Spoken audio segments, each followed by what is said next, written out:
Desenho técnico é importante? É. Os maiores desenhistas do Brasil são os que têm os maiores escritórios do Brasil? Não, não são. Os maiores vendedores do Brasil são os que têm os maiores escritórios do Brasil? Sim. É isso que faz o teu escritório ser grande. É a tua capacidade de vender. Quem melhor se dá bem na arquitetura é quem melhor sabe vender. Só conheço um jeito de ter sucesso na arquitetura, que é construindo uma marca, ou seja, um nome. E para o teu nome se destacar no mercado, ele precisa estar sustentado em 3 pilares: atração, técnica e lucro. Seja bem-vindo ao podcast Estratégia Arquitetura. Olá, galera! Sejam todos muito bem-vindos a mais uma live. O tema de hoje é como reverter a falta de clientes na arquitetura. Então, sobre isso que a gente vai estar conversando. E o que mais tem por aí são profissionais no planeta inteiro, tanto no Brasil, Inglaterra, Itália, Estados Unidos, qualquer lugar do mundo. Sempre vai ter pessoas que estão trabalhando de maneira frustrada. E o que significa isso? Significa que as pessoas começam a trabalhar com uma determinada expectativa e no decorrer do processo as pessoas acabam se frustrando. E na arquitetura não é diferente. Tanto alguém que entra como funcionário de algum escritório, como colaborador, como também quem abre o seu próprio escritório. Quando o cara abre o próprio escritório, o cara imagina que vai chover de clientes muito legais porque tu tá cheio de energia e tu quer projetar para todo mundo e tu quer criar as novas obras que serão icônicas, serão ícones da tua cidade. E tu quer deixar a tua marca no mundo, tu quer deixar o teu legado. E quando tu começa a te deparar com a realidade, tu te depara que tem clientes que só estão querendo preço baixo. A primeira pergunta, antes de dar bom dia, o cliente pergunta quanto custa. Antes de dar bom dia, ele já quer saber quanto custa o teu metro quadrado. E esse é um tipo de cliente realmente bastante frustrante. Quando tu fecha um projeto por baixo preço, o cliente te contratou pelo teu preço baixo, ele tem grande chance de dar errado, sabe por quê? Porque o que uniu vocês foi somente uma questão de conveniência financeira. E vocês não têm mais pontos de conexão para isso. O que é um ponto de conexão, né? Imagina duas peças que tem como se fosse a metade da laranja, né? Ou como se fosse a tampa da panela, como se fosse uma engrenagem. Então, uma engrenagem, ela tem os dentes, exatamente, são umas correias dentadas, né? Então, tudo é feito para se encaixar perfeitamente. Tu tem o que falta no outro, o outro tem o que falta em ti. Então, tu quer ganhar dinheiro com a arquitetura, o cliente tem o dinheiro para te pagar. E o cliente não tem um projeto bacana e tu tem um projeto bacana para oferecer. E essa troca, como se fosse uma correia dentada, tudo que não tem em ti tem no outro e vice-versa. Isso é o que faz uma relação ser super saudável. Quando a relação já começa com uma dívida, porque tu já te sente lesado, porque tu já vendeu o projeto barato, o cliente já se sente lesado porque ele está sendo pressionado pela vida dele, por algum motivo ele acredita que ele vai ter que investir pouco em projeto para ter sucesso na casa dele, e depois ele descobre que o projeto é a base de tudo, é a estrutura de tudo, é o planejamento de tudo, e ele fica frustrado porque ele se depara com uma realidade que ele escolheu o profissional errado. E, para isso, ele vai tentar interferir no projeto para fazer do jeito dele. Ele quer que o projeto fique com a cara dele. Quando o cliente começa a interferir no projeto, eu já recebi mensagens de arquitetos aqui dizendo que o cliente, às vezes, chega a pedir o AutoCAD, os arquivos DWG, para terminar o desenho com ele mesmo termina. Ele mesmo quer desenhar. Que absurdo é esse? Imagina no meio da cirurgia tu acorda e pede pro teu médico o bisturi que tu também quer cortar um pouquinho, tá? É mais ou menos isso o que às vezes acontece. E como que isso acontece? Por vários motivos. Às vezes a gente faz perguntas demais para o cliente, né? Como é que tu quer? Tu quer assim, tu quer assado? Às vezes essa coisa de ficar perguntando cada detalhe do projeto faz com que o cliente comece a ter a liberdade de achar que ele pode interferir em todo o projeto. O cliente ele tem que interferir na parte estratégica do projeto, mas na parte técnica a gente tem que ter um cuidado, senão o médico não pergunta para nós, né, se a gente quer cortar, quer fazer um corte grande ou um corte pequeno. Então, será que a gente opera só uma parte ou opera tudo? O médico nunca pergunta isso para nós, né? Ele simplesmente diz, tem que operar X, né? Ele dá algumas opções, ele pode escolher o dia, talvez, né, ele vai dar 2 opções de hospital. Nem o anestesista, acho que tu não escolhe. Ele escolhe, o que que é o anestesista do médico? O anestesista do médico é a tua equipe de complementares, quem que vai fazer estrutural, quem que vai fazer as instalações, os projetos de instalações, é como se fosse o anestesista do médico. Tu simplesmente diz, eu tenho meu anestesista de confiança, eu tenho minha equipe de confiança. E tu vai apresentando isso para o cliente. E quanto mais seguro tu te vende, quanto mais seguro tu apresenta todas as tuas posições, mais seguro também fica o cliente. Moral da história. Quanto mais eu vivo nesse mercado, mais eu acho que a culpa de tudo é a culpa do arquiteto. Leonardo veio abrir uma live para falar para arquitetos que a culpa da vida dos arquitetos é a culpa é deles mesmos. Sim, tá? Não tem, alguém precisa dizer isso. O arquiteto acaba, como é que se diz, cavando a própria cova. Ele acaba criando o cliente mal educado. Ele acaba criando o cliente mimado. É o próprio arquiteto que cria o preço baixo na arquitetura. O próprio arquiteto que cria a escassez de clientes. Leonardo, defina o que é uma assinatura. Assinatura é uma coisa muito semelhante a uma marca, a um nome, né, que você está criando. Então, o que é uma marca, tá?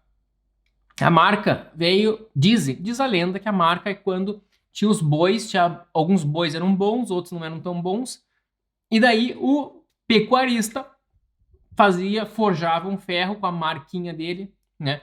Com a marquinha dele e esquentava o ferro e pá, marcava o boi. Os bois bons ele marcavam. Aqueles bois talvez eram usados para reprodução ou eram usados para algum outro fim a qual o pecuarista acreditava. Dizem que daí nasceu a história da marca, os bois que tinham a marca, boi de marca. E como que eu vou saber se eu vou fazer um negócio com alguém? Como que eu vou saber se aquela pessoa é ela mesma? Ou aquela pessoa vai lá, assina, se aquele cheque é dele mesmo, ele assina o cheque. Se aquele contrato ele realmente quis vender, ele realmente quis comprar, então ele assina o contrato. Então tem assinatura. Então, marca, assinatura é tudo a ver com nome, né? O que é assinatura? Tu assina o teu nome. E arquitetura autoral. Autoral tem um autor. Quem é o nome do autor? Eu tenho um filho de 8 anos e ele muito influenciado pela escola, ele lê bastante. E de tanto ele lê, e a escola incentivando, aqui na Inglaterra, e ele gosta de escrever. Então ele escreve livros, ele tem 8 anos e escreve livros. E ele, cada vez que ele vai escrever um livro, ele gosta muito da parte do author. Author é como se diz autor em inglês. Ele sempre quer saber, né, sobre o autor, qual é a biografia do autor. Cada livro tem que ter a sua bio do autor. E a arquitetura de alto padrão é a mesma coisa. Todo mundo quer saber qual é a biografia do arquiteto. Qual é a história do arquiteto? A questão é, a tua história, tu comunica a tua história, tu comunica a tua procedência. Se eu trouxer uma garrafa de uma bebida muito rara, se eu trouxer uma bebida muito especial e eu vou contar a história, que ela é uma bebida muito rara e dependendo de como eu conto essa história, vocês vão se encantar e vão valorizar essa bebida, essa garrafa. Porque eu contei a procedência. Então, para alguma coisa ter valor, tem que ter procedência, tem que ter uma história. E todo esse conjunto de todo esse conjunto da ópera, né? Todo esse conjunto de demonstrando a procedência, contando uma história, ligando essa história a certos pontos. Com isso a gente constrói uma narrativa. E essa narrativa é algo único e só teu. E com isso tu consegue ter uma comunicação única e tu consegue afirmar a tua identidade, e com tudo isso tu consegue, de maneira natural, espontânea, tu tá naturalmente atraindo clientes que estão interessados na tua história, na tua arquitetura. Se alguém fizer agora um carro exatamente igual a Ferrari, só que não é Ferrari, as pessoas estão chamando isso de genérico. Se alguém fizer um carro igualzinho, se fizer um telefone igualzinho ao iPhone, só que não é iPhone, não é da Apple, as pessoas vão chamar isso de genérico. Se alguém fizer a aspirina igualzinho a aspirina, só que sem a marca Bayer, sem a marca aspirina, vão chamar isso de genérico. Adivinha qual que é mais barato? O genérico ou a aspirina com a marca aspirina? Com o brasãozinho da Bayer. Com certeza é com a marca da Bayer. A marca, ela é tão forte que faz com que uma criança queira perguntar para ti o que significa essa sigla. E isso é que tu tem que construir esse poder. A marca, tu vai ter que botar em vários lugares. Às vezes me perguntam, Leonardo, eu devo colocar a minha marca nas imagens que eu divulgo? Devo colocar a marca nos meus renders? Eu já usei muitas vezes. Hoje em dia eu estou usando menos. E eu vou confessar, até hoje eu não sei. Até hoje eu não sei a resposta certa. Eu não sei ainda se a gente deve ou não colocar a marca nas imagens. Talvez sim, talvez não. Eu não sei ainda. Estou pensando sobre isso. Tem vantagens e desvantagens. Leonardo, vamos conversar sobre isso. Seguinte, quando tu põe a marca nas tuas imagens, é excelente, porque tu está divulgando e fortalecendo o teu branding. Branding é a marca, está fortalecendo a tua marca, tu está divulgando a tua marca. Isso é muito bom. O problema, quando tu bota, é que as pessoas têm uma tendência a compartilhar menos, porque tem uma marca junto. E elas têm uma tendência a compartilhar menos. Tu evangeliza a tua marca mais rápido, quando tu usa a marca, mas ela não vai tão longe, né? Daí tu tem que forçar. Ela vai longe se tu forçar isso, né? Então, como é que tu força? Tu faz um post e tu impulsiona esse teu post, tu usa tráfego pago, daí tu tá forçando, aí sim, daí é o melhor dos mundos, tu fortalecer a tua marca. Outra maneira é usar a tua marca de maneira mais sutil, não tão à força, né, que ela fica delicado, que fica sutil. É o que os carros fazem. O carro coloca a marquinha ali na frente, coloca a marquinha ali na roda, coloca uma marquinha ali atrás, mas eles não colocam em todos os lugares, coloca a marca na direção. Por que não coloca na direção? Porque o motorista, que é geralmente o cara que compra o carro, ele fica lembrando e vendo sempre a marca. A marca não está no banco de trás, geralmente não está no banco de trás, que ali quem fica é o filho, e o filho não compra nada agora, vai comprar no futuro só. Mas o filho também já observa que tem a marca em outros lugares. Mas a marca é importante. Leonardo, eu nunca vi nada sobre esse assunto na faculdade. Tu tá inventando isso? Não estou inventando, isso aí é marketing. Faculdade, tu fez uma faculdade de arquitetura, tu não fez uma faculdade de marketing. Tu fez uma faculdade que te ensina a fazer projeto arquitetônico, tu não fez uma faculdade de vendas. Tu fez uma faculdade que te ensina a tu ser um operário e não tu montar um negócio. Tu fez uma faculdade para virar um peão de computador. Leonardo, tu tá brabo hoje? Não, é tu que tá ralado. Cara, olha só, a faculdade se ensina a gente ser peão. E eu fui peão por muito tempo. Se a gente quer deixar de ser peão, a gente tem que fazer outra coisa, tem que estudar outra coisa. Hoje em dia, eu estudo muito sobre gestão, sobre marketing, sobre vendas, sobre todo esse processo que tá no nosso dia a dia. A gente precisa dele e que é realmente uma minoria, eu diria, é uma parcela quase inexistente que se dedica a estudar isso. É muito pouco. A nossa área, por algum motivo, às vezes eu tô conversando até tanto com quem me segue, quanto com os alunos, né? Eu vejo que uma das coisas que mais o pessoal pede, principalmente quando entram no curso, no meu curso, o que eles mais me pedem são desenhos técnicos. E daí, o que eu faço? Não, vou lá, né? A gente conversa sobre desenhos técnicos, né? Tudo que eu tento sanar a questão de desenhos técnicos. Só que desenhos técnicos não vão mudar a realidade do arquiteto quanto ele pensa que vai. A maioria dos arquitetos acham que eles ficarem exímios em desenhos técnicos vai fazer com que o escritório fature bastante.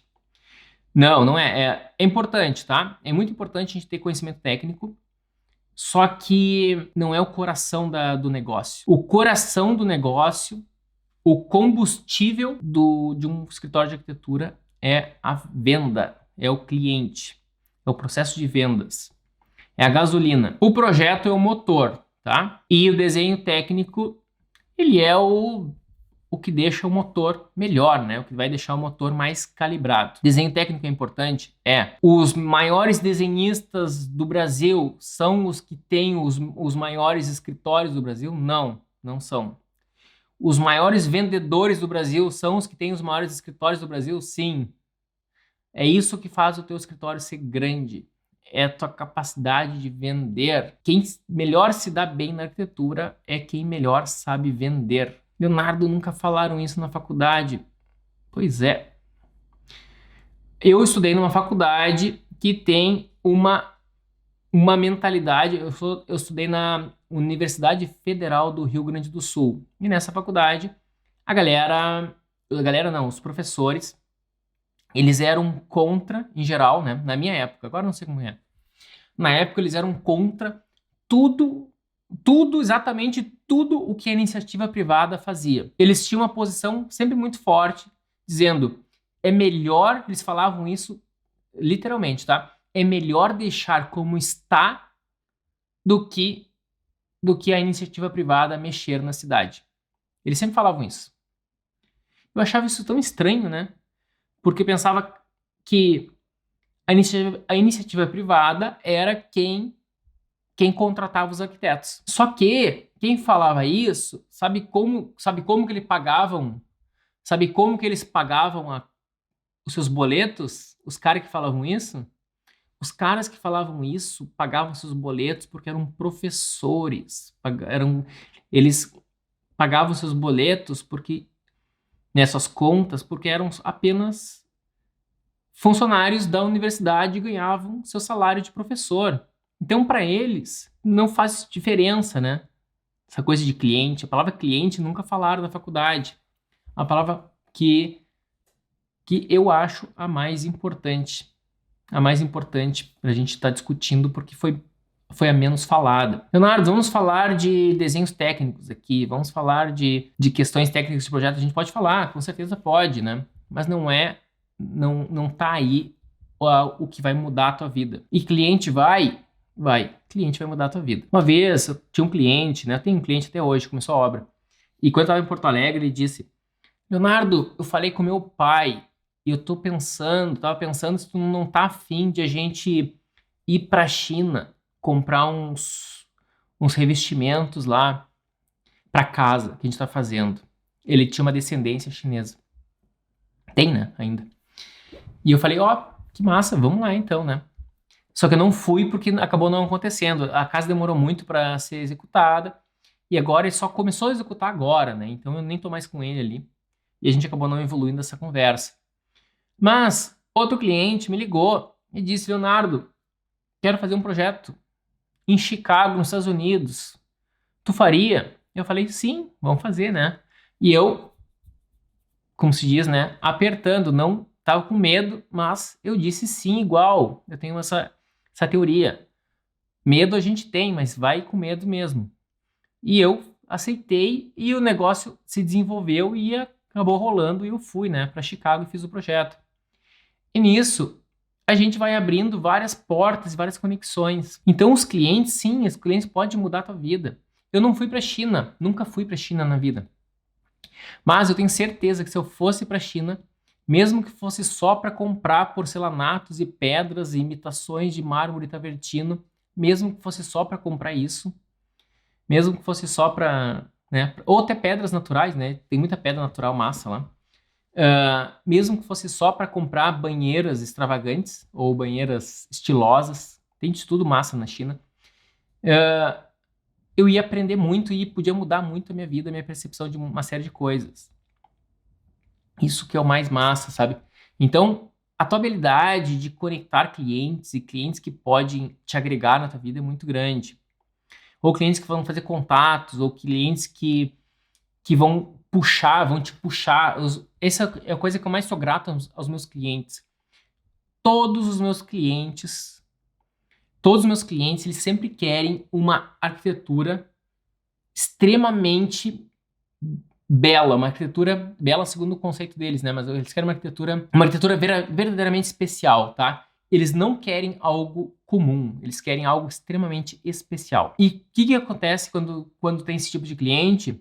O teu portfólio vai ficando cada vez melhor.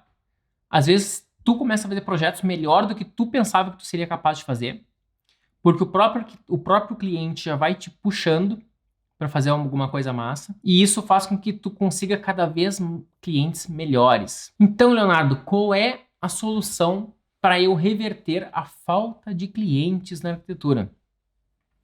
É o seguinte, tu vai ter que te posicionar de acordo com o perfil de clientes que tu quer atender. Tu vai ter que te posicionar e vender e contar a história que vai conectar com o teu cliente. Tu vai ter que construir a tua marca e dependendo da marca que tu construir, vai definir o tipo de cliente que tu vai atrair. Se tu vender a ideia de que tu é alguém que é alguém de baixo custo, se tu colocar na tua bio do Instagram, solicite um orçamento, o que significa isso? Que tu é a pessoa do preço. Se tu colocar solicite um orçamento, tu é a pessoa do preço. Adivinha que tipo de gente vai entrar em contato contigo? Pessoas que querem uma arquitetura especial, que querem pagar mais caro por uma arquitetura especial, querem um produto diferenciado? Ou tu acha que vai entrar em contato contigo alguém que é aqueles que fazem pesquisa de menor preço, que contatam 20 profissionais antes de fechar, né? Se tu começa a botar solicite orçamento no tua bio, só vai vir pessoas focadas em preço baixo. E ainda eles vão pegar os 3 menores preços da lista que eles botaram, entrar em contato com pelo menos 20 profissionais, eles vão ainda querer baixar o preço dos mais baixos. Ou então vão tentar incluir mais coisas, mais serviços naquele preço baixo. Tem como tu entregar o projeto estrutural junto? Não tem como tu fazer também o projeto de hidroelétrica? Nossa, tu não vai me incluir umas visitinhas à obra? Só tem 3 aqui. Como é que eu vou construir só com 3 visitas a obras? Tu precisa mais. Daí tu vai lá, baixa o preço, inclui tudo que pode, vai começar a obra, daí o cliente te liga e diz assim, olha, tô falando aqui com o empreiteiro, o seu João, e ele disse que ele precisa da assinatura da RRT de execução da obra. E daí tu fica todo sem jeito, teu cliente te pedindo, e tu automaticamente tem a tendência a dizer sim para tudo que o cliente fala, tudo que o cliente pede, e tu vai fazer uma RT de execução da obra. E daí, de repente, O funcionário do seu João cai um pedaço de tijolo na cabeça dele, ou no pé dele, e ele vai para o hospital, acontece alguns probleminhas lá, e alguém tem que pagar a indenização do cara. Alguém tem que pagar isso, porque ele estava sem capacete, porque ele estava sem a bota específica. E agora, né? E o carinha lá tem família, tem filho, tem não sei quantos filhos ele tem. E alguém tem que ser responsável por esse acidente de obra. Ou então, no futuro, os caras deixaram uma garrafa de refrigerante, 2 litros de refrigerante no meio da laje lá e concretaram, esqueceram os ferros, era para ter 8 ferros e botaram só 2. E daí o negócio ficou meio bambo, começa a rachar, tá que ele cai e não cai. E alguém tem que ser responsável por isso. Quem que é responsável por isso? O arquiteto, gente boa, que assinou a RRT de responsabilidade da obra. E ainda vendeu o projeto com o menor preço de todos e ainda incluiu mais um monte de coisa. E o arquiteto está nesse modelo viciado há muitos e muitos anos, tendo prejuízo a cada trabalho que ele faz. E ele pensa que o problema são os clientes. E eu estou dizendo que não é. O problema é ele que está aceitando essa condição e ele, em vez de educar o cliente, ele fica como se fosse um cachorrinho do cliente.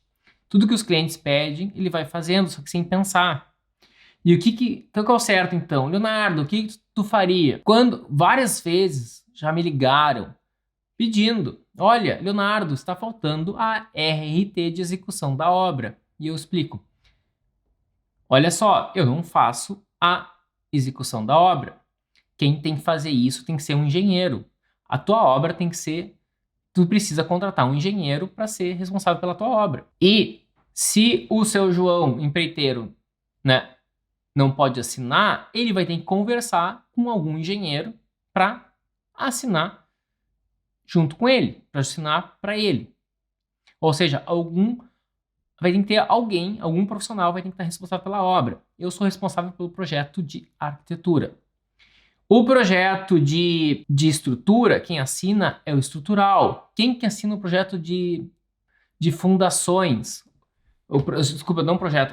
Tanto o projeto quanto a RT de fundações. Quem assina é a empresa que faz as fundações. O engenheiro estrutural, em geral, ele não assina nem o projeto de fundações. Ele não assina nem a RT de projeto de fundações.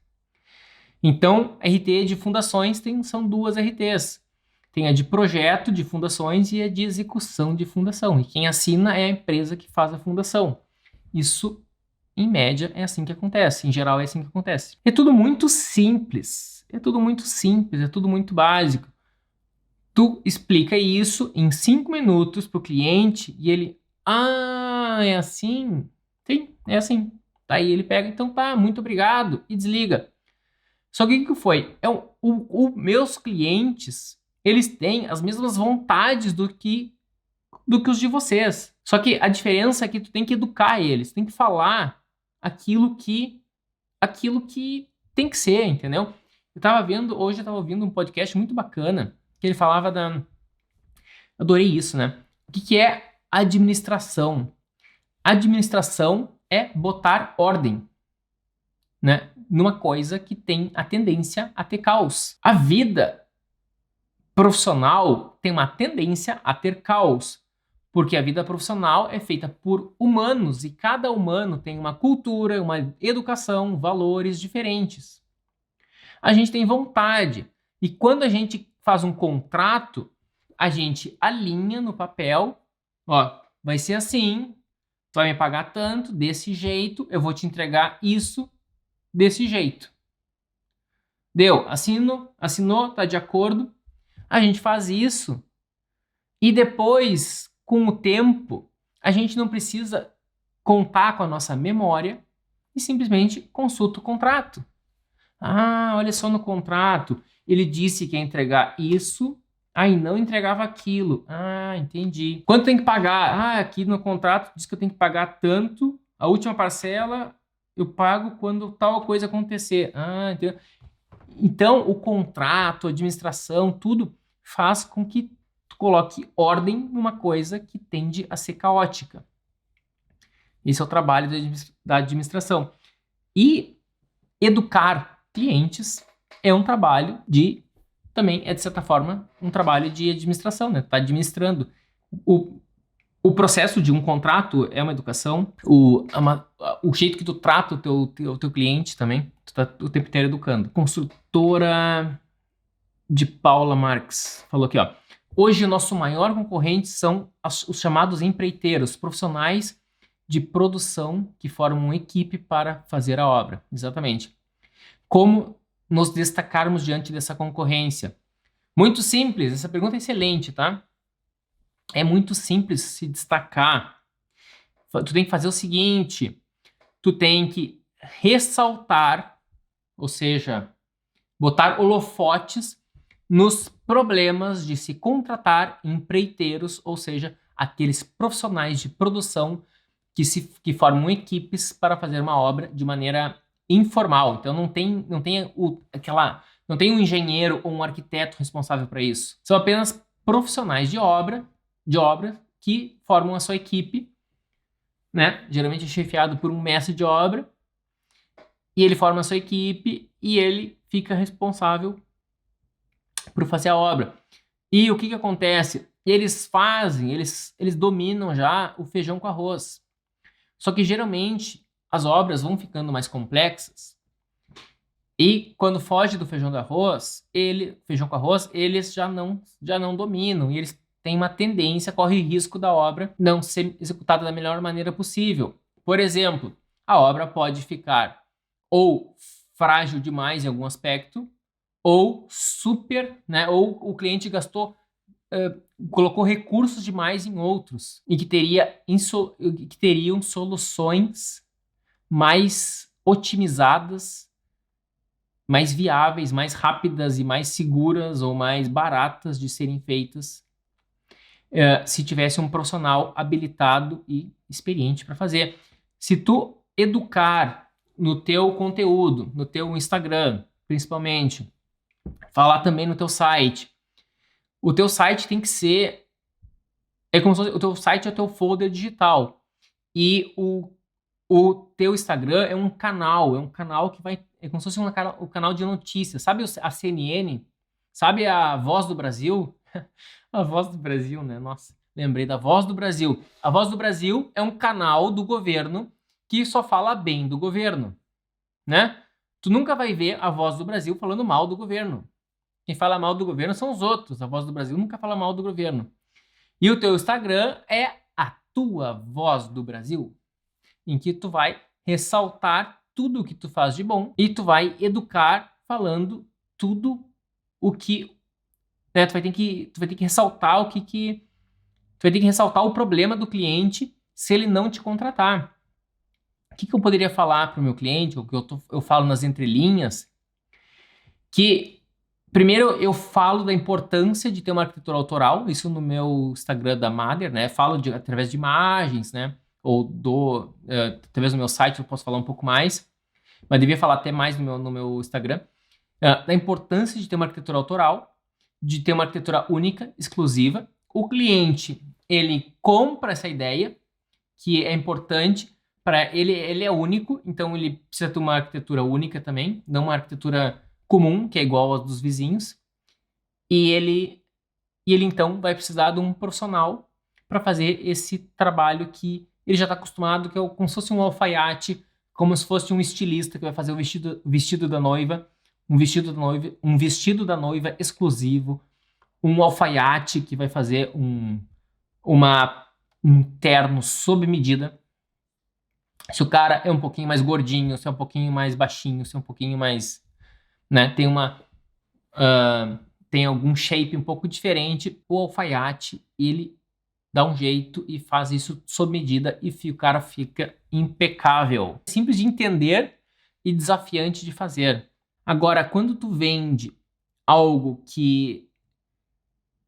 quando tu vende arquitetura com valor agregado, e esse valor é intangível, não é um valor de quantidade de desenhos, não é um valor de quantidade de metros quadrados, como os engenheiros, ou como os arquitetos acabam vendendo. Tu está vendendo uma marca, uma assinatura, está vendendo um nome, está vendendo uma autoria, está vendendo a tua assinatura. Os clientes que eles chegam para mim, eles querem um projeto com assinatura Mader. E eu cobro mais caro do que a média. E daí eles sabem disso. Eles sabem que se eles ligarem para o escritório da esquina, o projeto é mais barato. Mas eles continuam querendo um projeto com assinatura Mader. E eu evangelizei isso, eu que fiz essa comunicação, e eu tenho sempre que continuar e alimentar essa comunicação. Inclusive, intensificar essa comunicação, dizendo que é melhor ainda, dizendo, eu tenho que ressaltar isso, cara, tu é um cara muito sortudo em tu me contratar agora, porque a minha assinatura daqui a uns anos vai estar muito mais valiosa. Tu ter uma obra minha, tu conseguir comprar agora em 2021, tu é um cara muito esperto, tu é um cara visionário, porque em 2022, em 2025, essa assinatura vai estar ainda mais valiosa e tu vai continuar com uma obra Mader. E tu tem que construir isso. O que eu fiz agora? Eu só falei, tá? São palavras que eu falei. Cara, o que eu falei agora, todo mundo pode falar. Assiste, eu vou deixar gravado isso aqui, depois tu assiste. Repete essas palavras e, dependendo da segurança que tu falar ela, isso vai virar uma verdade. Leonardo, mas então não precisa ser verdade para acontecer, para o cliente acreditar? Não, tu tá falando de futuro, entendeu? Eu falei que em 2022, em 2025. Então ninguém sabe como é que vai ser 2022 ou 2025. Mas tu demonstrou que tu tá focado nisso. E que tu quer continuar nessa jornada de estar valorizando a tua marca. E o cliente vai comprar isso. Ele quer isso. Ele quer, sabe, aquilo que eu falei, se alguém chegar com o carro, né, vamos supor, usar a Ferrari como exemplo, tá? É um carro bem famoso, assim. Se tiver um carro que é igualzinho a Ferrari, mas não tem a marca da Ferrari, tem tudo igual, mesmo um motor tão potente quanto, né?